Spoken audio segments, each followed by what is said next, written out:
여러분은 아마 평생 동안 소금물은 몸에 해롭다는 말을 귀에 못이 박히도록 들어오셨을 것입니다. 고혈압의 주범이자 신장을 망가뜨리는 독이라는 인식이 우리 뇌리에 깊이 박혀있기 때문입니다. 하지만 오늘 제가 들려드릴 이야기는 여러분이 믿어왔던 건강 상식을 송두리째 뒤집을지도 모릅니다. 우리가 그토록 피하려고 애썼던 소금물이 사실은 염증을 씻어내고 혈당을 잡는 열쇠라면 어떠시겠습니까? 안녕하십니까. 저는 40년이라는 긴 세월 동안 내과 전문의로서 환자들의 곁을 지켜온 김종혁입니다. 저는 수천 명의 환자들을 진료하며 한 가지 놀라운 사실을 발견했고 그것은 바로 공통된 적의 존재였습니다. 혈압이 높든 당뇨가 있든 혹은 관절이 쑤시든 그 모든 고통의 뿌리에는 보이지 않는 불씨가 타오르고 있습니다. 그것은 바로 현대인의 몸을 안에서부터 서서히 갉아먹는 만성염증이라는 무서운 존재입니다. 대부분의 사람들은 염증이라고 하면 피부가 붉어지거나 고름이 나오는 상처 정도를 떠올리곤 합니다. 하지만 제가 말씀드리는 염증은 혈관을 타고 흐르며 세포를 병들게 하는 침묵의 살인자입니다. 이 염증을 잠재우지 못하면 아무리 비싼 영양제를 먹고 좋은 운동을 해도 밑 빠진 독에 물 붓기입니다. 오늘 저는 약이나 값비싼 시술 없이 오직 부엌에 있는 재료로 이 불씨를 끄는 법을 이야기하려 합니다. 본격적인 방법에 앞서 제가 진료실에서 만났던 일흔두살 김정순님의 이야기를 먼저 들려드리겠습니다. 그녀가 처음 진료실 문을 열고 들어왔을 때의 모습을 저는 지금도 생생하게 기억하고 있습니다. 그녀의 걸음걸이는 마치 발목에 무거운 쇠사슬을 매단 죄수처럼 힘겹고 위태로워 보였습니다. 얼굴은 붉게 상기되어 누워 있었으며 눈꺼풀은 무겁게 내려앉아 눈동자가 제대로 보이지 않을 정도였습니다. 선생님, 저는 아침에 눈을 뜨는 게 세상에서 제일 무섭고 고통스럽습니다. 라고 그녀는 입을 뗐습니다. 잠자리에서 일어나려 하면 온몸이 물에 젖은 소미불처럼 무거워서 손가락 하나 까딱하기 힘들다고 했습니다. 거울을 보면 얼굴이 보름달처럼 퉁퉁 부어있어 내 얼굴이 아닌 것 같다는 말씀도 하셨습니다. 손가락 마디마디가 뻣뻣하게 굳어 주먹을 쥐려 해도 잘 쥐어지지 않는 날이 태반이라고 했습니다. 그녀는 여러 병원을 전전하며 혈압약도 먹어보고 혈액순환 개선제도 복용해 보았다고 고백했습니다. 하지만 의사들은 하나같이 나이가 드셔서 그렇습니다. 혹은 노화 현상이니 받아들이세요 라고만 했습니다. 그녀는 자신이 시들어가는 낙엽처럼 그저 말라 비틀어져 사라지기만을 기다리는 존재 같다고 느꼈습니다. 밤에는 잠이 오지 않아 뒤척이다가 새벽녘이 되어서야 겨우 쪽잠을 자는 악순환이 반복되었습니다. 제가 청진기를 그녀의 가슴에 대고 호흡 소리를 들었을 때 거친 숨소리 사이로 미세한 잡음이 들렸습니다. 그것은 단순한 노화가 아니라 몸속의 대사 기능이 완전히 멈춰버린 정체 상태임을 알리는 신호였습니다. 저는 그녀의 생활 습관을 현미경으로 들여다보듯 아주 세밀하게 하나하나 여쭤보기 시작했습니다. 어머니 평소에 물은 얼마나 드십니까? 라는 제 질문에 그녀는 의외의 대답을 내놓았습니다. 물이야 밥 먹을 때 국물도 먹고 믹스커피도 2잔씩 마시니 충분하지 않나요? 라고 반문하셨습니다. 여기에 문제의 핵심이 있었는데 그녀는 순수한 물을 거의 마시지 않고 있었던 것입니다. 국물에 들어있는 나트륨은 과도했고 믹스커피의 설탕과 프림은 혈액을 끈적하게 만들고 있었습니다. 세포는 목이 말라 비명을 지르고 있었지만 그녀는 오히려 소금기와 당분으로 몸을 저리고 있었던 셈입니다. 몸속에 수분이 부족하면 우리 몸은 생존을 위해 본능적으로 물을 꽉 붙잡아 두려고 합니다. 새로운 물이 들어오지 않으니 더러워진 물이라도 재활용하려 하고 그 과정에서 몸이 붓는 것입니다. 이것은 마치 흐르지 않는 고인 물이 썩어가는 것과 같은 이치로 몸속은 독소의 늪이 되어가고 있었습니다. 그녀의 몸은 붓기로 가득 차 있었지만 역설적이게도 세포 단위에서는 심각한 탈수 상태였습니다. 이 상태에서 무조건 싱겁게 먹는 저염식만을 강요하는 것은 오히려 불난집에 부채질을 하는 격입니다. 미네랄이 없는 맹물을 마시면 삼투압 현상 때문에 물이 세포 속으로 흡수되지 못하고 그대로 배출됩니다. 그녀에게 필요한 것은 단순한 물이 아니라 전해질 균형을 맞춰줄 수 있는 진짜 수분이었습니다. 저는 그녀의 눈을 똑바로 바라보며 아주 단호하면서도 확신에 찬 목소리로 처방을 내렸습니다. 어머니 약은 잠시 미루고 딱 사흘 동안만 제가 시키는 대로 아침을 시작해 보십시오 라고 말입니다. 그 처방은 다름 아닌 따뜻한 물 한 잔에 천일염 한 꼬집과 레몬즙을 섞어 마시는 것이었습니다. 그녀는 고작 소금물에 레몬을 타서 마시는 게 무슨 효과가 있겠냐며 의심스러운 눈빛을 보냈습니다. 하지만 지푸라기라도 잡고 싶은 심정이었던 그녀는 제 말을 믿고 3일간 실천해 보기로 약속했습니다. 첫날 아침 그녀는 짭짤하면서도 시큼한 이 물을 마시며 속이 울렁거릴까봐 걱정했다고 합니다. 하지만 의외로 목넘김이 부드러웠고 마신 지 10분도 지나지 않아 뱃속에서 꾸르륵 소리가 났습니다. 그동안 꽉 막혀있던 장이 움직이기 시작했다는 신호였으며 화장실을 시원하게 다녀왔다고 했습니다. 오후가 되자 평소라면 퉁퉁 부어올랐을 종아리가 왠지 모르게 가벼운 느낌이 들기 시작했습니다. 이틀째 되는 날 그녀는 아침에 일어날 때 눈을 뜨는 것이 한결 수월하다는 것을 느꼈습니다. 늘 청은망은이던 눈꺼풀이 가볍게 떠졌고 거울 속의 얼굴 붓기도 눈에 띄게 줄어 있었습니다. 무엇보다 놀라운 것은 밤마다 그녀를 괴롭히던 다리에 쥐가 나지 않고 깊은 잠을 잤다는 사실입니다. 그녀의 몸속에서 멈춰있던 순환의 수레바퀴가 다시 서서히 돌아가기 시작한 것입니다. 그리고 운명의 사흘째 그녀가 다시 제 진료실을 찾았을 때 저는 다른 사람이 들어오는 줄 알았습니다. 잿빛이었던 안색에는 옅은 홍조가 돌았고 푹 꺼져 있던 눈밑도 환하게 차올라 있었습니다. 선생님 정말 신기해요.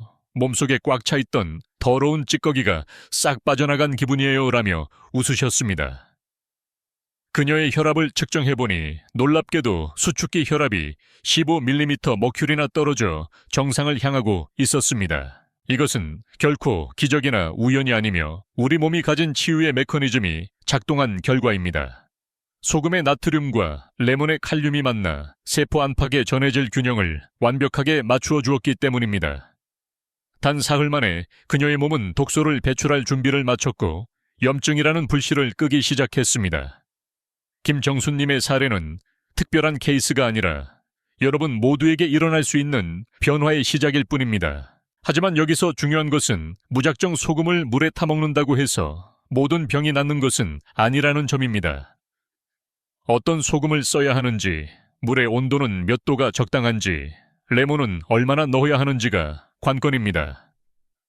잘못된 방식으로 마시면 오히려 위장이 쓰리고 혈압이 치솟는 부작용을 겪을 수도 있습니다. 도대체 소금과 레몬이 몸속에서 어떤 화학 반응을 일으키기에 이런 극적인 변화를 만들어내는 것일까요? 이제부터 저는 이 단순해 보이는 한 잔의 물이 우리 몸의 세포 하나하나를 어떻게 깨우는지 설명하려 합니다.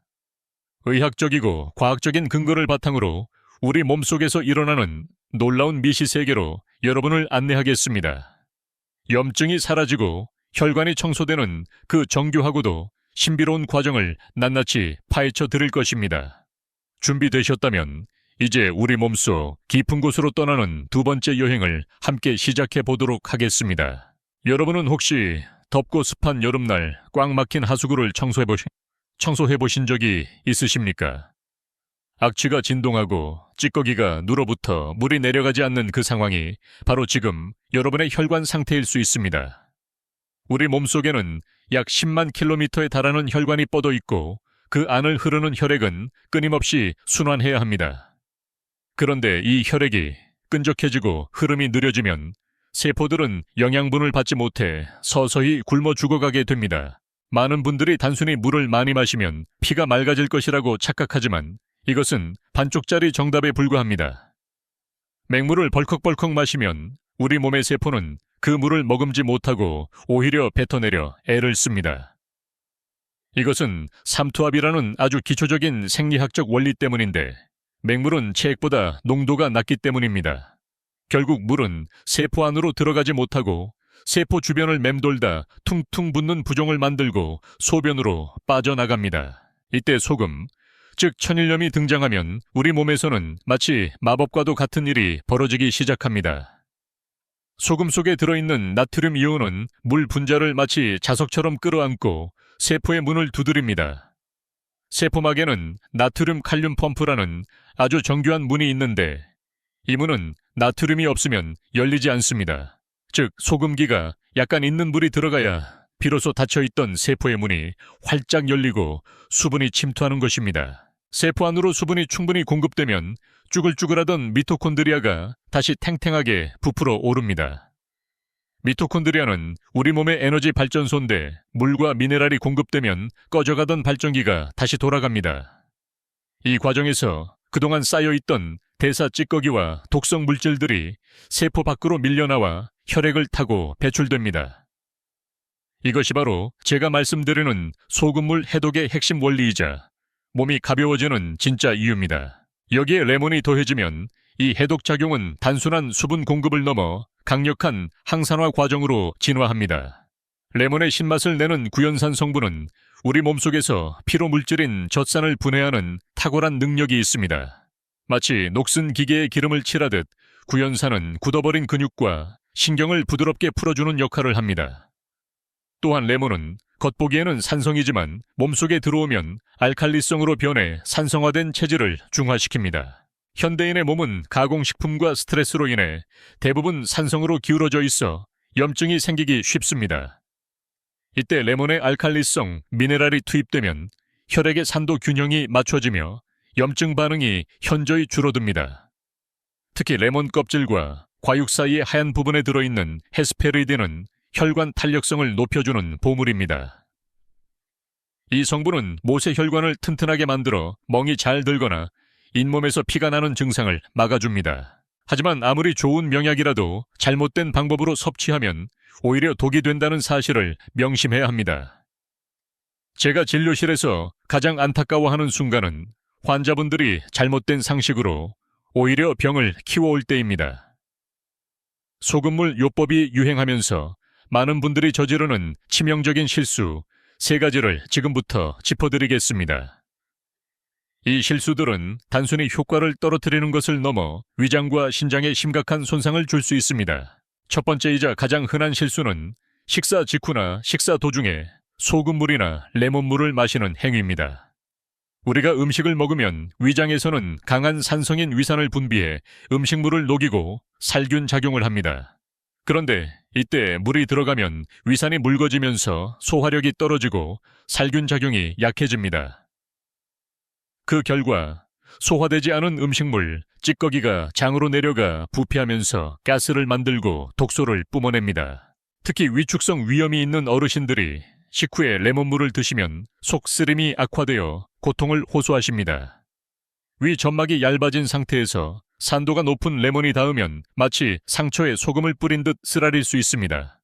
따라서 이 루틴은 반드시 위가 비어있는 공복 상태, 즉 식사하기 최소 30분 전에 행해져야 합니다.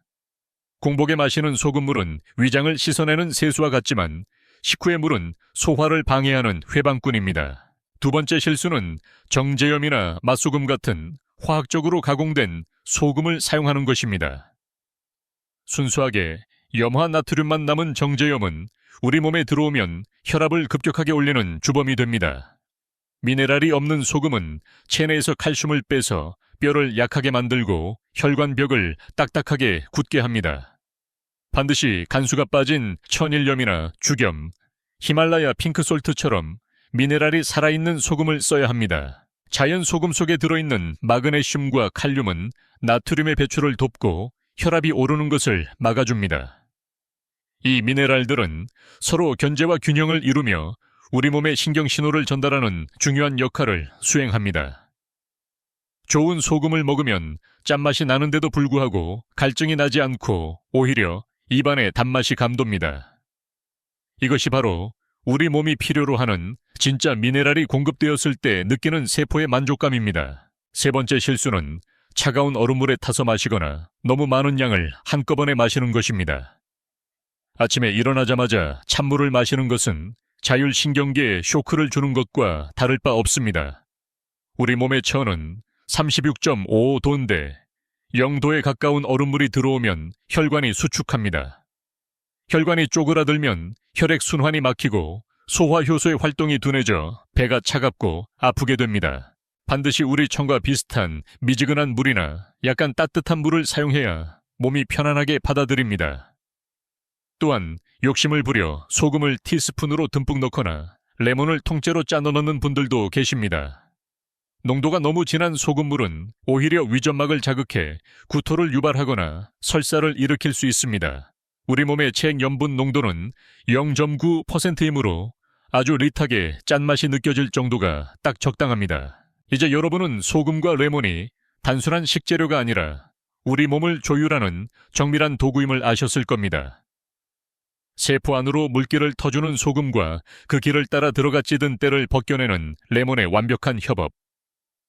이 과정이 순조롭게 일어나려면 올바른 타이밍과 재료, 그리고 적절한 온도가 필수적입니다. 그렇다면 구체적으로 어떻게 배합하고 어떤 순서로 마셔야 가장 효과적일지 궁금하실 것입니다. 많은 분들이 저에게 묻습니다. 박사님, 저는 위가 약한데 괜찮을까요? 혹은 당뇨가 있는데 해도 되나요? 라고요.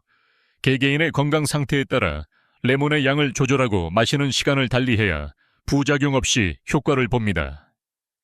다음 장에서는 누구나 집에서 쉽게 따라할 수 있는 황금 비율 레시피와 단계별 실천법을 공개하겠습니다.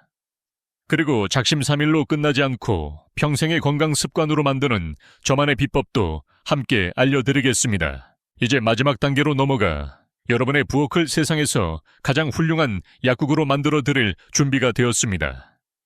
단순히 듣고 넘기는 정보가 아니라 내일 아침 당장 실천할 수 있는 구체적인 행동 지침을 드리겠습니다.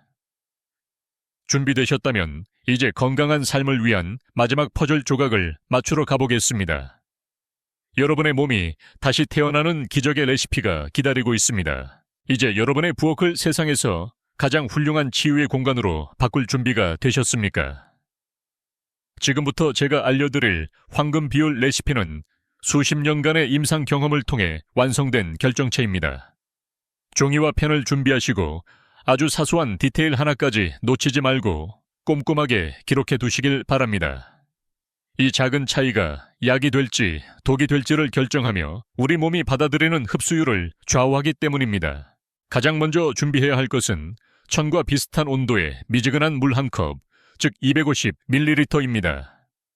이 물은 펄펄 끓인 물에 찬물을 섞어 손을 대보았을 때 따뜻하다는 느낌이 들 정도면 충분합니다.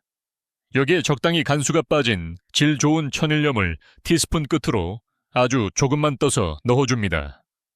양으로 따지면 쌀알 두세 톨 정도의 아주 미미한 양이지만 그 효과는 실로 엄청납니다. 소금이 물에 완전히 녹아 투명해질 때까지 천천히 저어주며 물의 기운을 깨워주는 것이 중요합니다.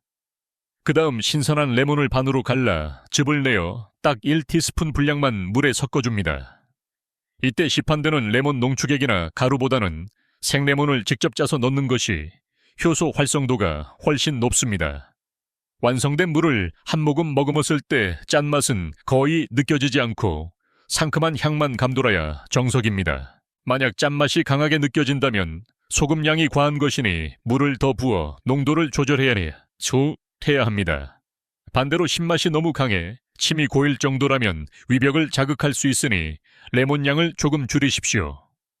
가장 이상적인 맛은 혀끝에 닿았을 때 부드럽고 목으로 넘어갈 때 거부감이 없는 밍밍한 맛입니다. 이 한 잔을 마시는 데 걸리는 시간은 최소 5분 이상 천천히 음미하며 마시는 것이 핵심입니다. 급하게 들이키면 위장이 놀라 수축하고 물이 세포 속으로 스며들 틈도 없이 소변으로 배출됩니다. 마치 마른 화분에 물을 줄 때 찔끔찔끔 주어야 흙이 촉촉하게 젖는 것과 같은 이치입니다. 한 모금 마시고 숨을 고르며 물이 식도를 타고 위장으로 부드럽게 내려가는 느낌을 상상해 보십시오. 여러분의 위와 장이 따뜻한 온기에 깨어나며 꿈틀거리는 미세한 움직임을 느끼실 수 있을 것입니다. 이 아침의 의식이 끝났다면 이제 낮 동안 실천해야 할 식단 관리법으로 넘어가 보겠습니다. 소금물 해독이 진행되는 사흘 동안은 우리 몸이 독소를 배출하느라 평소보다 많은 에너지를 씁니다. 이때 밀가루나 튀김 같은 소화가 더딘 음식이 들어오면 해독 과정이 멈추고 다시 독소가 쌓입니다. 따라서 점심에는 현미밥 반 공기에 두부나 생선 같은 부드러운 단백질 위주로 식사하셔야 합니다. 특히 시금치나 브로콜리 같은 녹색 잎채소를 살짝 데쳐서 곁들이면 해독 효과가 배가 됩니다. 녹색 채소의 엽록소는 레몬의 구연산과 만나 혈액 속 중금속을 흡착해 몸 밖으로 배출해 줍니다. 저녁 식사는 평소보다 1시간 일찍 드시고 되도록이면 소화가 잘 되는 죽이나 찜 요리를 권합니다. 밤 9시 이후에는 물을 포함한 일체의 음식 섭취를 멈추고 위장을 완전히 비워두어야 합니다. 수면 시간 동안 우리 몸의 장기들은 청소와 재생이라는 아주 중요한 작업을 수행하기 때문입니다. 위장에 음식물이 남아있으면 에너지가 소화에 쓰이느라 세포 재생이 이루어지지 않습니다. 이렇게 사흘을 보내고 나면 여러분의 몸은 마치 갓 태어난 아기처럼 맑고 깨끗한 상태로 돌아갑니다. 하지만 이것은 끝이 아니라 새로운 건강 습관을 시작하는 출발점이라는 사실을 잊지 마십시오. 사흘간의 집중 해독 기간이 끝난 후에는 유지관리 단계로 넘어가 일주일에 2-3번만 실천합니다. 매일 아침 레몬을 먹는 것이 부담스럽다면 사과 식초 한 방울이나 매실청으로 대체해도 좋습니다. 핵심은 아침 공복에 따뜻한 물과 미네랄 소금, 그리고 약간의 산미를 공급해주는 원칙을 지키는 것입니다. 그리고 여기에 제가 아껴두었던 비장의 무기인 호흡법을 더하면 그 효과는 3배 이상 강력해집니다. 소금물 한 잔을 마신 직후 의자에 편안하게 앉아 5분간 깊은 복식 호흡을 하는 것입니다. 코로 숨을 깊게 들이마시며 배를 풍선처럼 부풀리고 입으로 천천히 내뱉으며 배를 등 쪽으로 당깁니다. 이 단순한 동작이 횡격막을 자극해 장기 마사지 효과를 주고 혈액 순환 속도를 높여줍니다. 산소가 풍부한 혈액이 레몬의 항산화 성분을 싣고 머리끝부터 발끝까지 구석구석 배달되는 것입니다. 실제로 일본의 한 대학 연구팀이 발표한 논문에 따르면 이 루틴은 뇌 건강에도 놀라운 영향을 미칩니다. 수분과 전해질 균형이 맞춰진 노인 그룹은 그렇지 않은 그룹보다 인지기능 점수가 15% 높았습니다.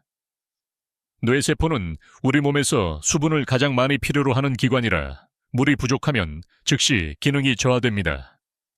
즉 아침 한 잔의 소금물은 뇌혈관을 청소하고 치매라는 무서운 질병을 예방하는 방패가 되는 셈입니다. 제 환자 중에 80세가 넘으신 박영감님은 이 호흡법과 소금물 루틴을 1년째 실천하고 계십니다. 처음에는 지팡이 없이는 걷기도 힘들어 하셨지만 지금은 매일 아침 공원에 나가 체조를 하십니다. 선생님, 이제는 건망증도 사라지고 손자들 전화번호도 줄줄 외워요 라며 어린아이처럼 기뻐하셨습니다. 그분의 맑아진 눈빛을 볼 때마다 저는 인간의 몸이 가진 회복력이 얼마나 위대한지 새삼 깨닫습니다. 물론 신장 기능이 심각하게 떨어져 있거나 투석을 하시는 분들은 반드시 주치의와 상의하셔야 합니다. 칼륨 배출이 원활하지 않은 분들에게는 레몬이나 소금조차 부담이 될 수 있기 때문입니다. 내 몸이 보내는 신호에 귀를 기울이고 불편함이 느껴지면 즉시 중단하는 것이 가장 현명한 태도입니다. 건강에는 정해진 정답이 없으며 오직 내 몸에 맞는 해답을 찾아가는 과정만이 있을 뿐입니다. 이제 긴 이야기를 마무리하며 여러분께 진심을 담아 마지막 당부의 말씀을 드리고 싶습니다. 우리는 너무나 오랫동안 건강을 병원이나 약국에서 찾으려 했고 내 몸을 남에게 맡겨왔습니다. 하지만 진정한 치유는 의사의 처방전이 아니라 여러분이 매일 아침 맞이하는 부엌에서 시작됩니다. 소금 한 꼬집과 레몬 한 조각, 그리고 따뜻한 물 한 잔이 여러분의 인생을 바꿀 수 있습니다. 돈이 드는 것도 아니고 거창한 도구가 필요한 것도 아니며 오직 꾸준함과 정성만 있으면 됩니다. 오늘 밤 잠자리에 들기 전 내일 아침 마실 물 한 컵과 소금을 식탁 위에 미리 준비해 두십시오. 그 작은 행동 하나가 내일 아침 눈을 떴을 때 여러분을 건강한 삶으로 이끄는 첫걸음이 될 것입니다. 여러분의 몸은 여러분이 생각하는 것보다 훨씬 더 강하고 지혜로우며 회복할 준비가 되어 있습니다. 지금 거울 속에 비친 여러분의 모습이 조금 지쳐 보이고 아파 보일지라도 실망하지 마십시오. 단 사흘만이라도 내 몸을 귀하게 여기고 보살핀다면 분명 놀라운 보답을 받게 될 것입니다. 여러분의 혈관이 다시 힘차게 뛰고 굳어있던 세포가 깨어나는 그 벅찬 순간을 꼭 경험해 보시길 바랍니다. 저 김종혁은 여러분이 병 없이 건강하게 100세를 누리는 그날까지 늘 곁에서 돕겠습니다. 오늘 제가 전해드린 이 이야기가 여러분의 가슴에 작은 울림이 되었다면 주변의 소중한 분들과 나눠주십시오.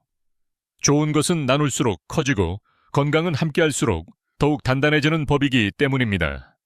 여러분의 건강한 아침을 응원하며 저는 더 유익하고 깊이 있는 내용으로 다시 찾아오겠습니다. 감사합니다. 그리고 사랑합니다. 여러분의 건강 주치의 김종혁이었습니다.